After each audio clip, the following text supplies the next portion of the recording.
নমস্কার বন্ধুরা, দেখুন দাদা বলছে একটা টিফিন করে দাও, খাবো। তা আমি একটা টিফিন বানিয়ে দিচ্ছি, কিভাবে বানাই আপনারা দেখতে থাকুন। হাফ ময়দা সুজি,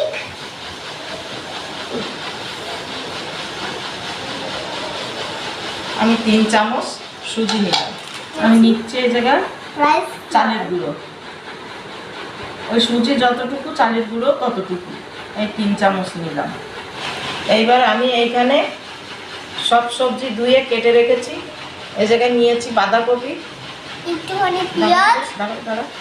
দেখুন বাঁধাকপিটা কত ছোট ছোট করে আমি কেটেছি। আর দেখুন পেঁয়াজগুলো কত ছোট ছোট। আর এই টমেটোটা দেখুন কত ছোট ছোট।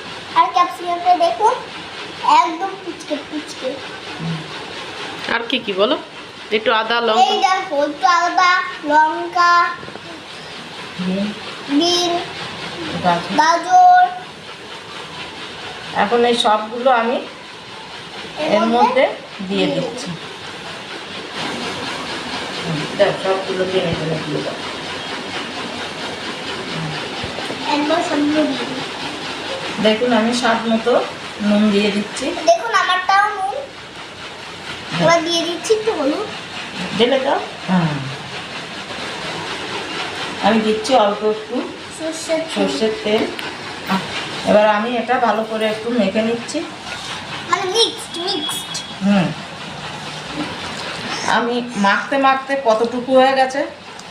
এবার এর মধ্যে দিয়ে দেবো আমি একটা ডিম। এক টেবিল।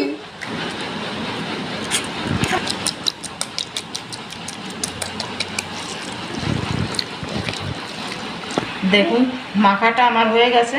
গ্যাস ধরিয়ে ননস্টিকের একটা তাওয়া বসিয়ে দিয়েছি। এখন আমি দিয়ে দিচ্ছি অল্প একটু তেল। বেশি তেলের দরকার নেই, অল্প তেলেই হয়ে যাবে।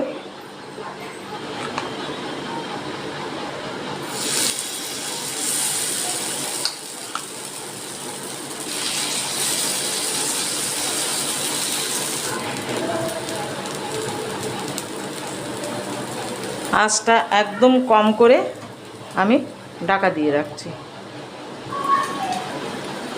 আমি এবার ঢাকাটা খুলে দেখছি কত দূর কি হয়েছে। দেখুন মনে হচ্ছে এক পাশ হয়ে গেছে।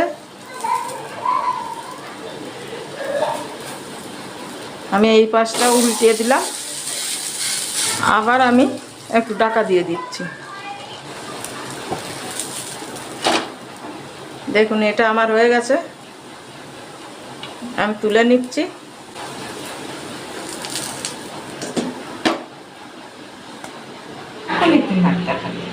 আর গরম ওই দিয়ে বাড়িটা দেখুন আমার বানানো হয়ে গেছে।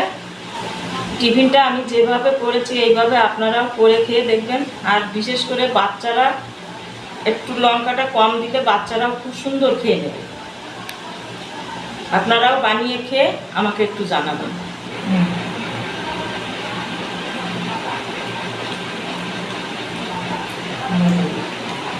দারুণ হয়েছে, আপনারা বানিয়ে খাবেন, দারুণ লাগবে।